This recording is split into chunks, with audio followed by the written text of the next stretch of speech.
FM 89.1, Radio Universidad.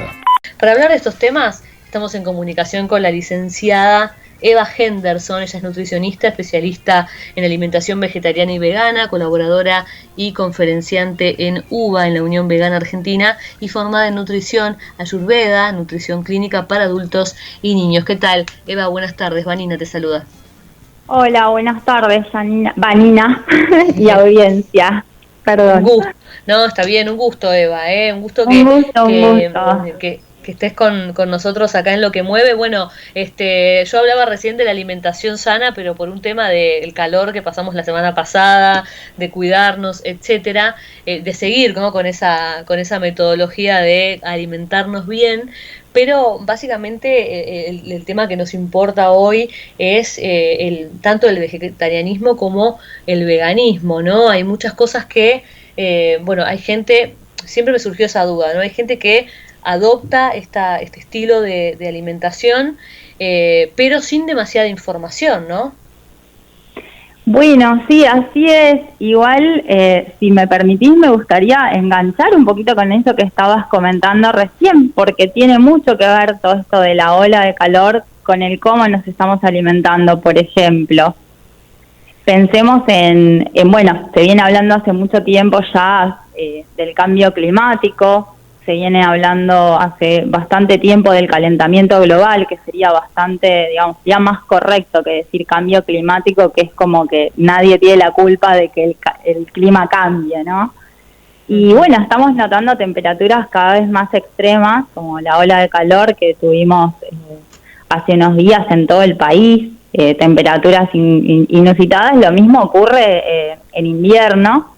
Entonces, bueno, sabemos que esto tiene mucho que ver con cómo estamos produciendo nuestros alimentos, ¿sí? Y la ganadería es una de las principales industrias responsables de esto, con la emisión de gases de efecto invernadero, por ejemplo, que es una de las industrias que más están produciendo este tipo de gases, ¿sí? Hablamos del gas metano, pero de otros también.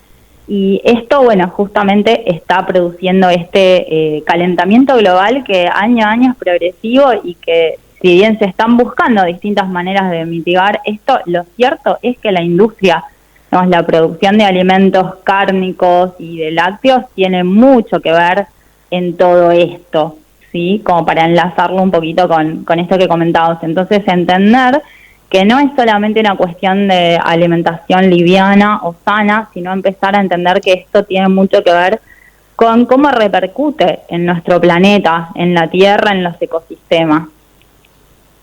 Totalmente. Bueno, es excelente que lo remarcaste, porque sí, uno por ahí piensa, no sé, uno cuando escucha hablar a mucha gente que, qué sé yo, critica o no está de acuerdo con los hábitos de los vegetarianos o los veganos, es como que te hace ruido, es como, no sé, como que los tratan como un bicho raro, y que en realidad todo tiene un fundamento, ¿no? Esto que me estás diciendo vos claramente, y bueno, está bien, pero yo me iba a meter directamente a lo técnico, y está bárbaro que me hayas explicado esto, porque es un buen dato, y bueno, tratar de concientizar en esto, ¿no? Que les vegetarianes y veganes no son bichos raros, ¿no? Totalmente, no. Y obviamente está todo más que justificado. El problema viene, como yo te preguntaba al comienzo de la nota, es cuando no está la información del todo dada, y cuando no se informan demasiado antes de comenzar, que por ahí se frustran, ¿viste? Y quieren hacerlo, pero se frustran porque les empiezan a aparecer un montón de complicaciones de salud, hasta que lo vuelven a intentar y se vuelve a dar, y se puede, ¿no? Se puede, obviamente, ser vegano o vegetariano se puede. Sí, es así, es completamente posible, y como vos mencionás, el tema de la información es lo que pasa, es que, bueno, pensemos que vivimos en un país que, bueno, culturalmente es carnívoro, culturalmente, digamos, tiene mucho tiempo, y entonces, claro, uno cambia de una alimentación que es, digamos, la tradición es, la gente almuerza un bife con ensalada, los domingos el asado, bueno, entonces claro, le sacás eso y muchas veces la persona se queda con la ensalada o cree que ser vegetariano o vegano es solo consumir vegetales, por así decirlo, no sé, lechuga, tomate, papa, zanahoria. Y la realidad es que no, es que si yo saco un grupo de alimentos, tengo que aprender qué grupos de alimentos tengo que, digamos, incorporar, con cuáles voy a reemplazar, que en realidad hay muchísimos alimentos que nos van a estar aportando proteínas, hierro, todos esos nutrientes que se les atribuye, digamos, como si fueran de exclusividad de la carne, y esto no es así, ¿sí? Entonces, hay que simplemente empezar a conocerlos y bueno, es un cambio en la compra, es un cambio en la manera de cocinar, es un cambio de hábitos. Bueno, por ahí pedir un asesoramiento o empezar a leer, ahora igual la información está, digamos, mucho más accesible que, no sé, hace 30 años cuando yo me hice vegetariana, por ejemplo.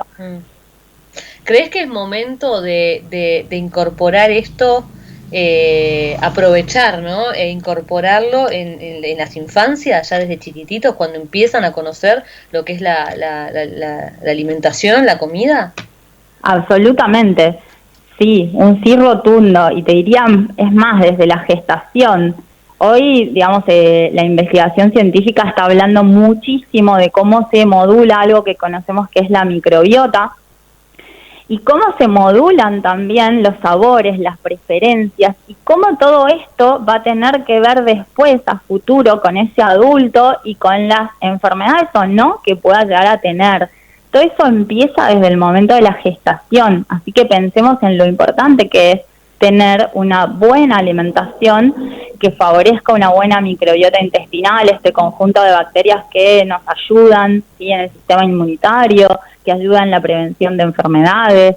Bueno, si pudiéramos empezar con ese cambio desde el inicio, desde el comienzo de la vida, bueno, es maravilloso. Siempre comer bien va a ser beneficioso. Y sabemos que el reino vegetal es una gran ayuda para eso, que, digamos, esto hay evidencia científica de sobra que muestra cómo estos, digamos, alimentos de origen vegetal van a ser beneficiosos para, por ejemplo, todo lo que es cardiovascular, para tener una mejor tensión arterial, para tener, digamos, un mejor peso, por así decirlo, pero a lo que vamos es la prevención, ¿no? Bueno, de lo que es sobrepeso, de lo que son todas las enfermedades asociadas a esto, ¿sí? Lípidos elevados, bueno, todas estas cosas pueden prevenirse con una alimentación bien planificada y basada en plantas. Y puede también ser perfectamente posible para, digamos, para la infancia, para todas las etapas del ciclo vital en realidad, y eso hay muchísimas declaraciones de postura. Hay una que es la más famosa, que es la de la Academia de Nutrición y Dietética de los Estados Unidos, pero hay otras, no es la única, y sabemos que simplemente hay que, bueno, es tener acceso a cierta información y se va a tener que suplementar un nutriente específico, una vitamina, que es la vitamina B12, y el resto en realidad lo encontramos todo, absolutamente todo, dentro de los alimentos de origen vegetal. Ahora, ya habiendo hablado bueno, de la salud, de lo que se conlleva, ¿no?, ser vegetariano o vegano, me interesa preguntarte, porque para meternos en el bolsillo de los oyentes, ¿no?, también, y ir por ese lado, ¿es más caro ser vegetariano o vegano? No, absolutamente no. Este es un mito, es otro mito. Pensemos cuánto sale la carne, cuál es el costo de la carne, y te voy a hablar en términos económicos del bolsillo de la gente, pero también en términos ecológicos, que es algo que hoy no podemos dejar de mirar, ¿sí? En términos económicos, ¿cuánto cuesta un kilo de carne? La más barata, 500 pesos. Bueno, entonces, pensemos cuántas personas comen con ese kilo de carne, quizás comen, o cuántas comidas te haces con eso.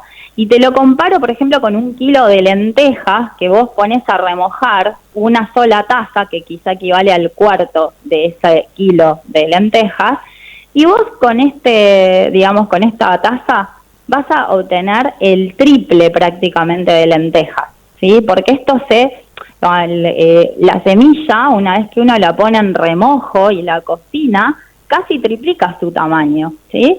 Es súper rendidora y no solamente eso, sino que además es muy nutritiva, contiene fibras, contiene un montón de, digamos, de sustancias, un montón de propiedades que van a hacer esto que decíamos a la mejor salud.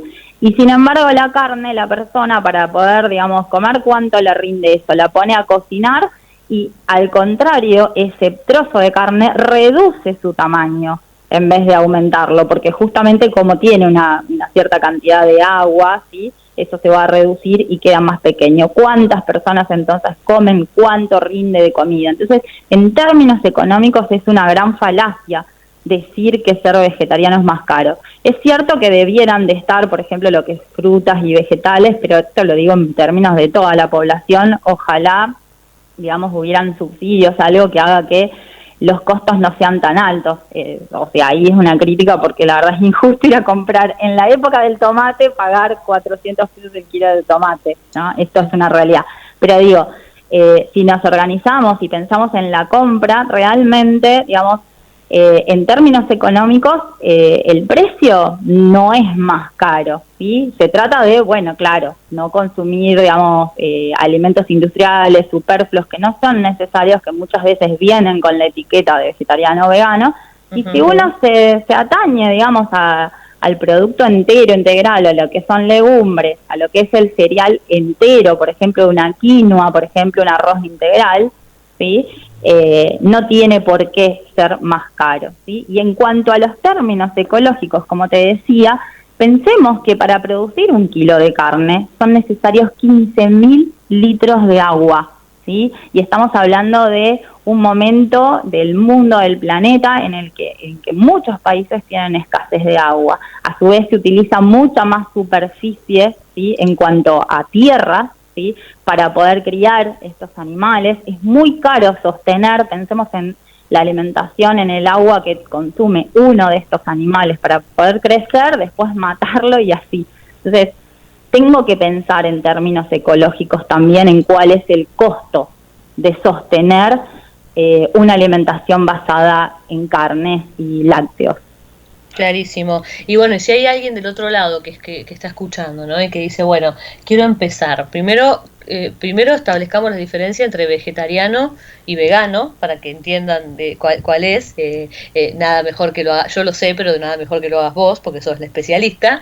Y contémosle a la gente cómo hacer para comenzar, ¿no? Si uno está empezando a hacer este cambio, ¿qué es importante tener en cuenta para empezar? Ok. Bueno, digamos, aquel que se denomina vegetariano, que es bastante amplio en realidad, el vegetariano por lo general, digamos, es aquel que va a estar excluyendo la carne en sí. Entiéndase que cuando hablamos de carne hablamos de todos los animales. También incluimos al pescado, porque el pescado es un animal. Esto lo aclaro porque hay gente que vos le decís soy vegano, soy vegetariano, y te dice, pero pescado consumís. No, pescado no se consume, ¿sí? Entonces el vegetariano no consume ningún tipo de carne, pero sí va a incluir, digamos, lácteos, por ejemplo, lácteos, huevos, miel, ¿sí? Y bueno, todo lo de origen vegetal.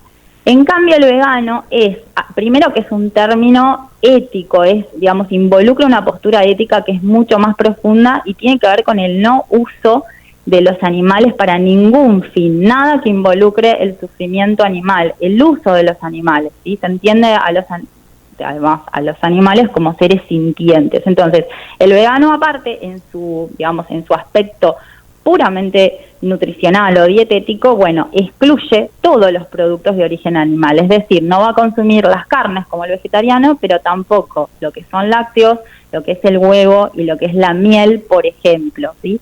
No se viste con pieles, no utiliza cueros, por así decirlo, no va a tratar de no utilizar ningún medicamento o algo que haya, digamos, tenido, ¿sí? Un ingrediente de origen animal o que haya sido probado en animales dentro de lo posible, como digo, porque bueno, a veces esto es un poco más complejo.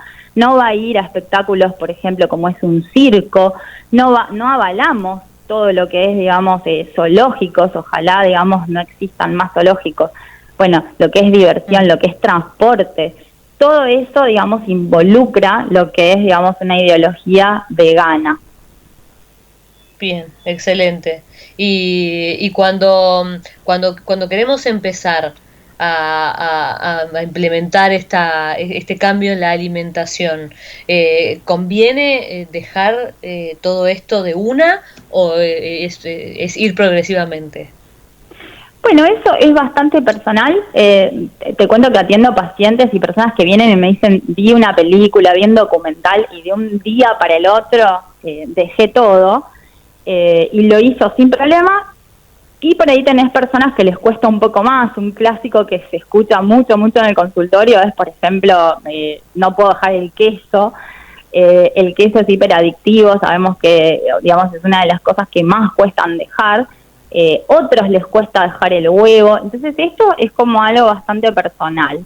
No es que hay una recomendación específica, ¿sí? Se puede hacer progresivo o se puede hacer así, de un día para el otro. ¿Qué es importante sí saber? Bueno, como había mencionado un ratito antes, esto de saber que hay que suplementar en estas alimentaciones la vitamina B12, porque hasta el momento lo que la evidencia científica dice es que no la encontramos en el reino vegetal de manera activa, ¿sí? Que nos pueda servir a nuestro organismo. Entonces, la tenemos que suplementar. Eso sí, lo hacemos desde el comienzo. Hoy hay muchísimos, digamos, tipos de B12 que se venden venta libre en cualquier farmacia, incluso en las dietéticas las venden. Yo recomiendo siempre hacer, aunque sea una consulta, hoy que podemos hacer consultas online y eso está genial, porque bueno, para evacuar ese tipo de dudas o inseguridades que aparecen, para saber bien en cuanto a las dosis, y más si hablamos, bueno, por ejemplo, de niños, como decíamos antes, y entonces ahí está bueno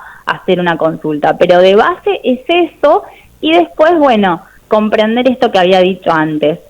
Si saco un grupo de alimentos, tengo que poner otro. Por ejemplo, las legumbres, por ejemplo, otros cereales, como es la quinoa, como es el trigo sarraceno, que son por ahí un tipo de alimentos que no son tan consumidos culturalmente en nuestro país. La legumbre, por ahí, por decir así, no sé, un guiso de lentejas se come para una fecha patria y quizá no se come más. Entonces, en nuestro país el consumo de legumbres es bastante bajo. Entonces, sí, este grupo de alimentos es incorporado, digamos, en estas alimentaciones de manera más diaria, de manera más habitual.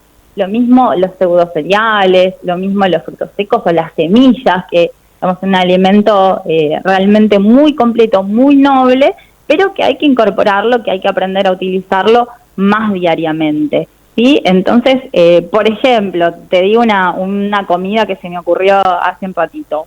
Te podés hacer un bowl, ¿sí? Una ensalada de vegetales crudos, cocidos, pero tengo que agregarle la fuente de proteína. ¿Cuál va a ser esa? Bueno, le agrego aparte quinoa, por ejemplo, quinoa cocida, que tiene todos los aminoácidos esenciales, y le pongo una lluvia de semillitas molidas.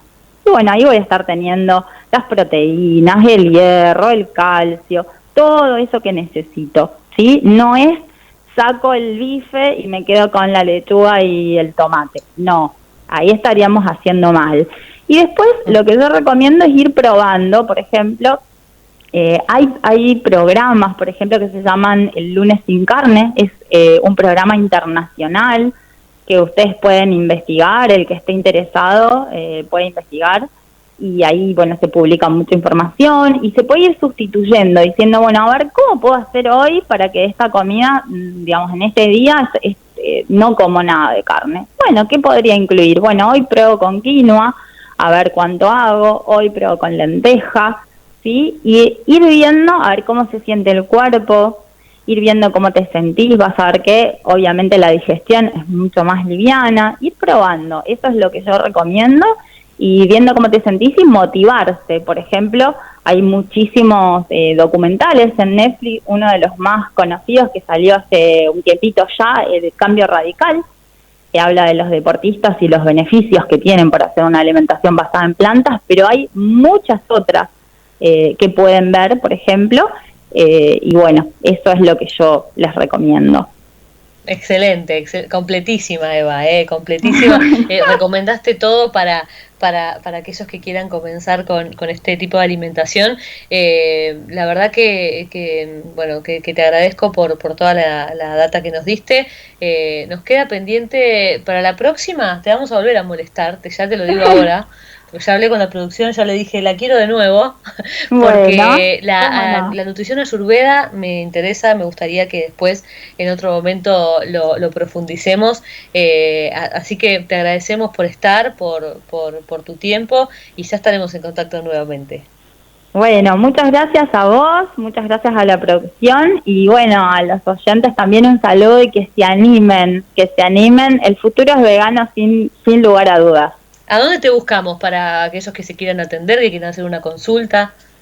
Bueno, yo tengo un Instagram que es Nutrición Eva y si no, ahí mismo también esto los lleva por un link, los lleva a mi página web que es nutricioneva.com.ar y desde ahí directamente tienen para rellenar un formulario y eso me llega a mi casilla de correo, así que yo recibo ahí, también tienen un WhatsApp ahí a donde pueden, pedir un asesoramiento o lo que quieran.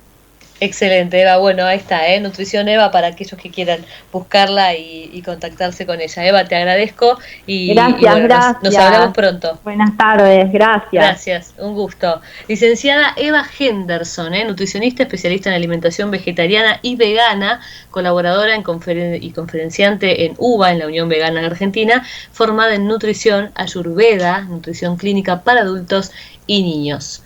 Desde la Universidad Nacional de La Matanza, Radio Universidad FM 89.1. Siempre cerca.